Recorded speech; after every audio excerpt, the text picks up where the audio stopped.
بسم اللہ الرحمن الرحیم۔ فضائل قرآن علامہ علم فقری، صفحہ نمبر 142۔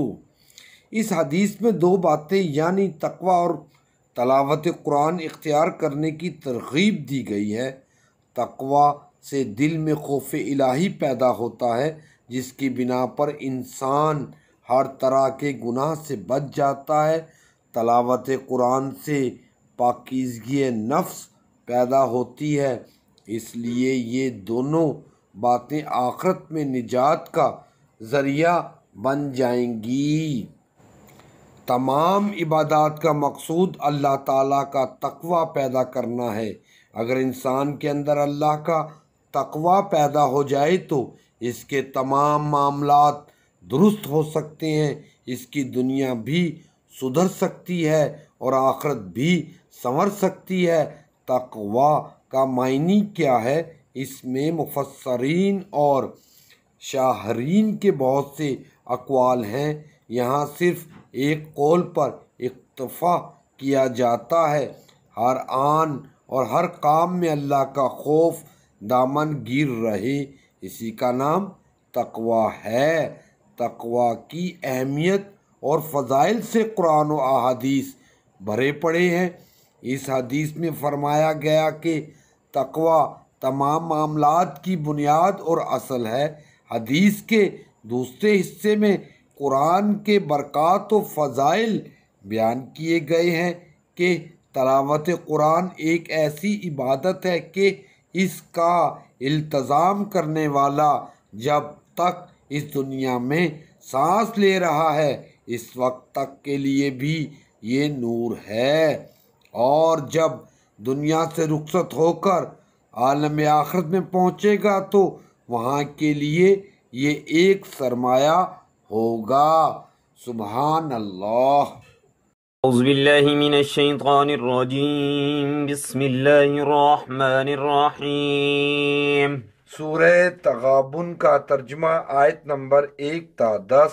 آیت نمبر 1، یسبح تسبیح کر رہی ہے للہ اللہ کی ما ہر وہ چیز جو فی السماوات آسمانوں میں ہے وما اور جو فی الارض زمین میں ہے، لہ اسی کی ہے ملک بادشاہی ولہ اور اسی کے لیے ہے حمد حمد، وہو اور وہ علی کل شیء ہر چیز پر قدیر۔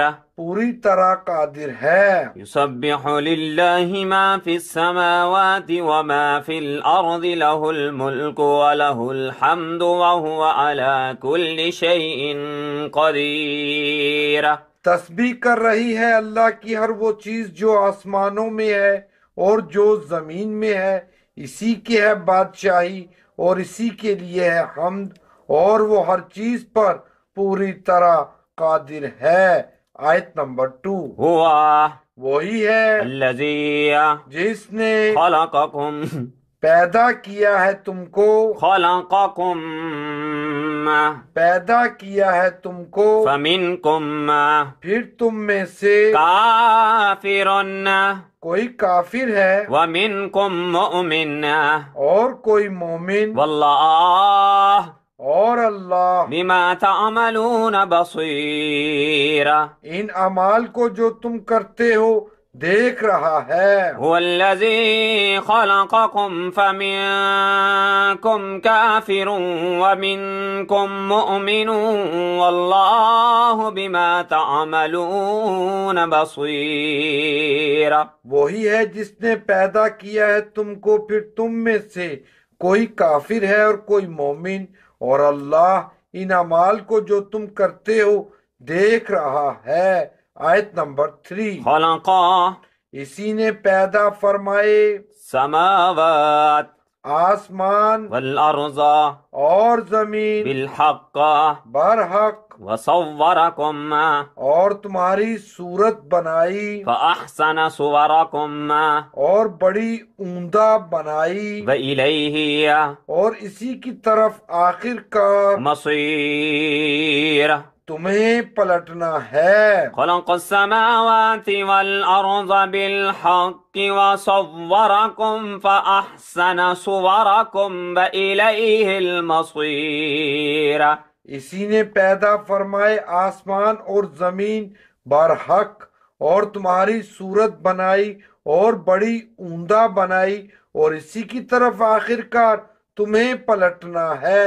آیت نمبر 4۔ يعلم وہ جانتا ہے ما ہر اس چیز کو جو في السماوات آسمانوں میں ہے والأرض اور زمین میں ہے، ويعلم اور جانتا ہے ما اس کو بھی جو تسرون تم چھپاتے ہو وما اور جو تعلنون تم ظاہر کرتے ہو، والله اور اللہ تو عليم جانتا ہے بذات الصدور۔ دلوں کا حال بھی۔ يعلم ما في السماوات والأرض ويعلم ما تسرون وما تعلنون والله عليم بذات الصدور۔